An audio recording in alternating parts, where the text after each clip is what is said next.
Ration सामग्री हड़प खबर प्रकाश को नहीं उत्तेजना। सांबादिकों घर आगरे गालीगुल सहित हत्या धमक देले महिला डीलर को कला कारनामार खबर प्रकाश पाइबा परे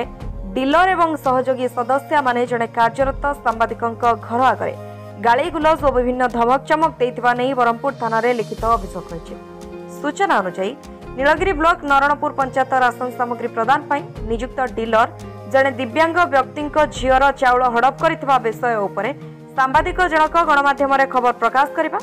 सूचना आधार में तथ्य मागिब और जिलापाल जनशुणाणी शिविर में अभियोग करे। विभागीय अधिकारी संपृक्त डीलर विरोध में कार्यानुष्ठान नेबा परिवर्ते केवल डीलर जनक दिव्यांग चाउल फेरस्त करथिबा नै अभियोग उठिछि। तेबे एठी प्रश्न उठे प्रतिमास मुंड पिछा 5 किग्रा चाउल प्रदान करिवार नियम थिबा बेले एकाथरे 182 किलो चाउल डीलर जनक केउठु आनिले ओ किपरि प्रदान कले ताहा एबे आलोचना हेउछि। खबर प्रसारण करिथिबा दैनिक खबर कागज नीलगिरी प्रतिनिधि रतिकांत परिड़ा निज घरे नथिबा बेले उक्त महिला बासभवन में पहुंची अनुपस्थित गालीगुलज करने सहित मारिदेवाक धमक दे डीलर मिनती साहू किछि 7 ରୁ 8 जन महिला सदस्य को धरी सांबादिकों गृह सम्मुखें होहल्ला और गालीगुलज करने सह मारिदेवार धमक देथिबा अभियोग होइछि। जहाकु नै सांबादिक जनक ब्रह्मपुर थाना रे लिखित अभियोग करिसेंति। पुलिस एतला पाइबा परे तदंत जारी रखिछि। घटना सकाळे मु मुलिया साइड पळे गला परे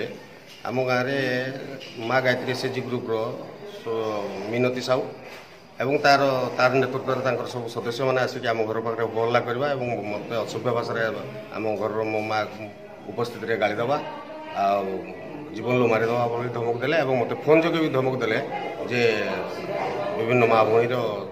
धमक देले ए नहीं कि मु ब्रह्मपुर थाना रे अभियोग भी करी साहू को सर्वप्रथम कही साहू से कथा को गुरुतर सहकार नहीं